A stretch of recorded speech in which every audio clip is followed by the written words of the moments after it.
Aussie Podcasts, Series 1, Real Lives. Podcast 2, Tom the Traveller, global nomad and co-founder of Ingles-Audio.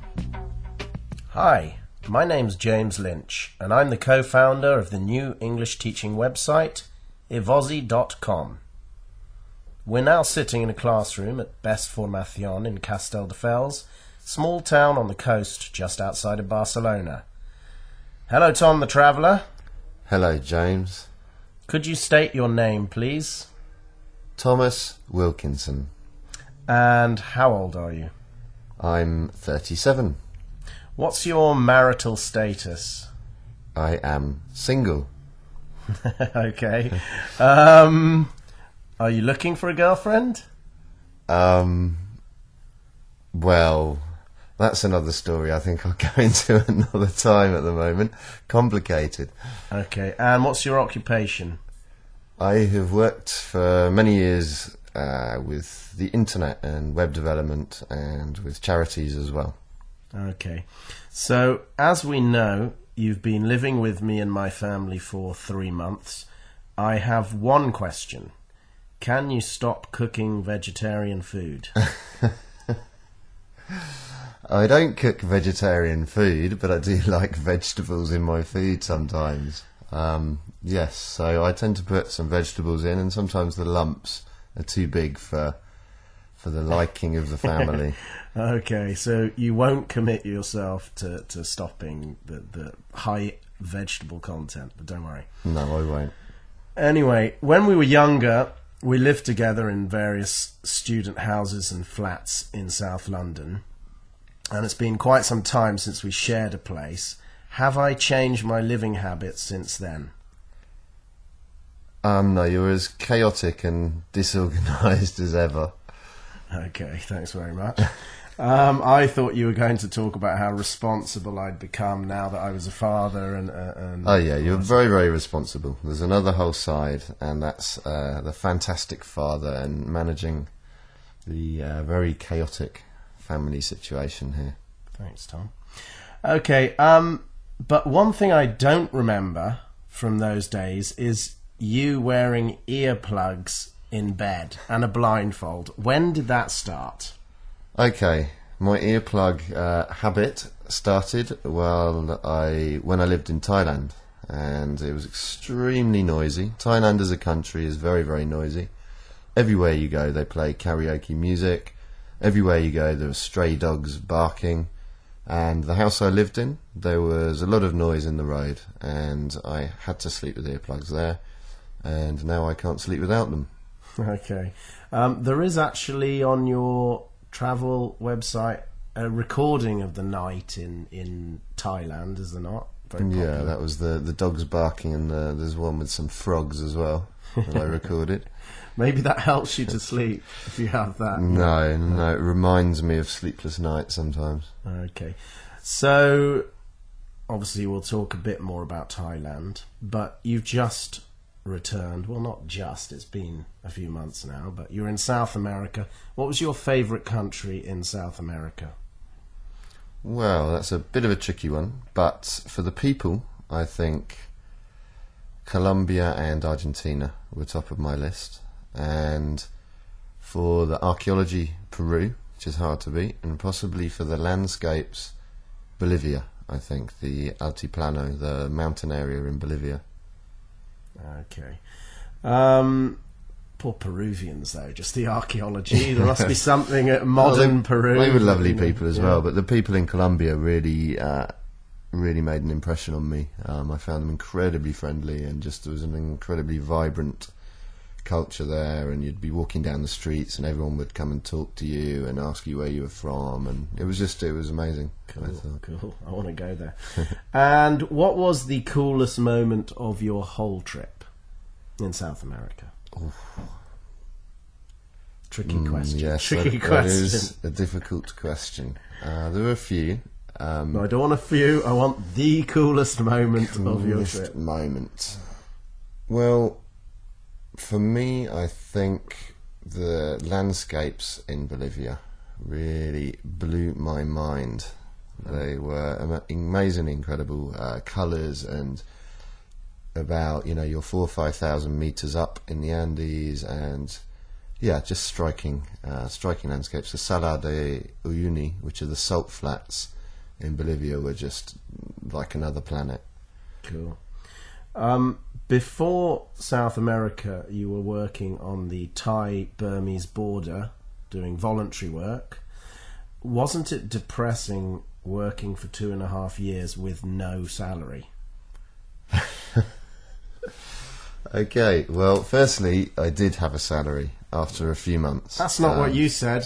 When we were talking to those girls the other night, you said that you worked for no money, and they were like, "Oh, Tom, you're do so much work for charity." Okay, not very much money, but no, the first year I worked for almost nothing, just enough to buy a bit of food. The first few months was just, literally food money. And then after a year, I set up an organisation with an Australian friend, Simon, and we got some funding for some projects that we did there, some training projects and things like that. So we started getting some money, but no, it wasn't the best paying work I've ever done in my life. Okay. I should tell the listeners that Tom is an addict of spicy food. He adds chili to everything. I'm surprised he doesn't even, he probably adds it to his breakfast cereal in the morning. So I'm wondering, was it in Thailand that you developed your addiction to chili?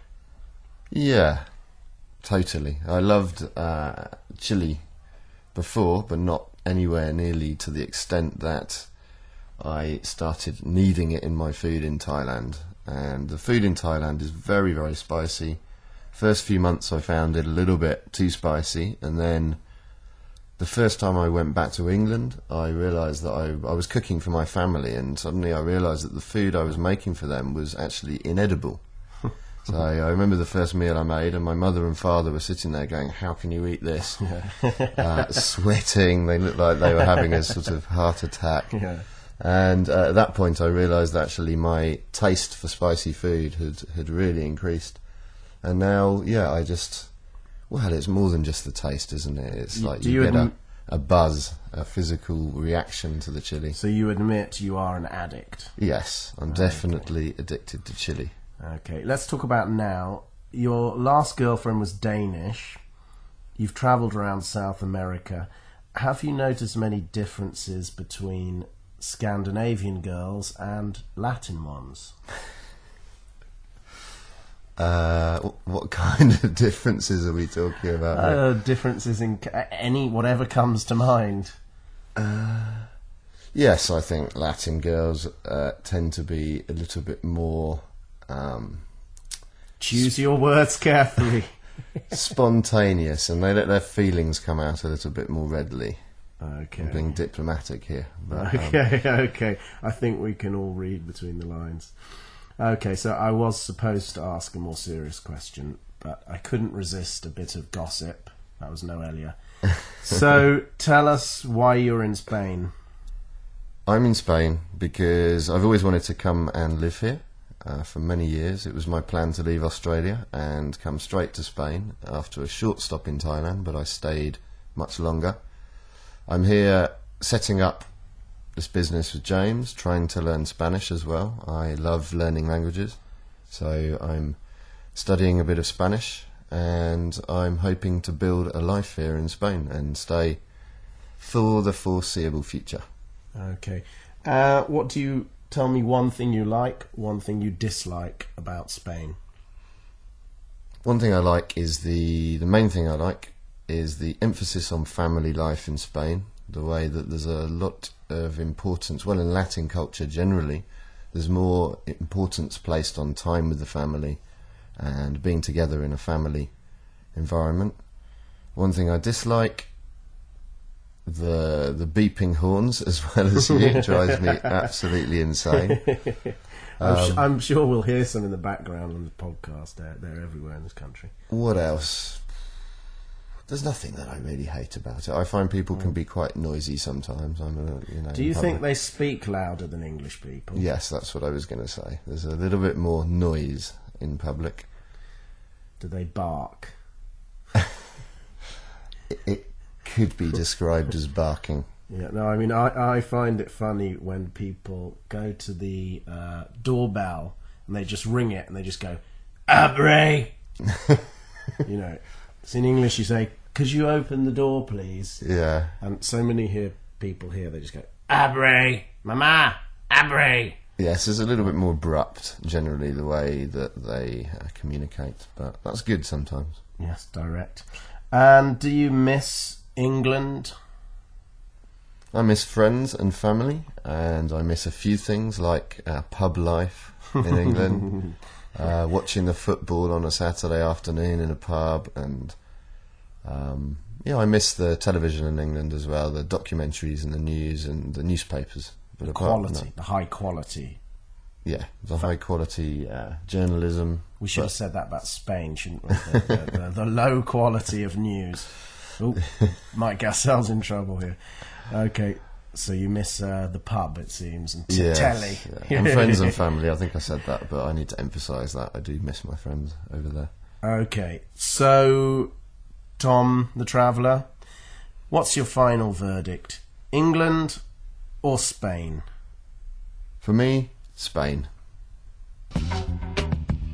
Okay, thanks for joining us for this Evozi podcast.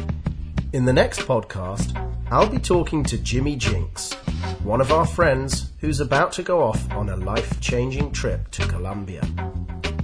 And don't forget, you can get the worksheet for this podcast at evozi.com. The worksheet includes a transcript of this conversation in both English and Spanish, grammar exercises, and some key vocabulary and language points. Thanks for joining us. Bye. Bye.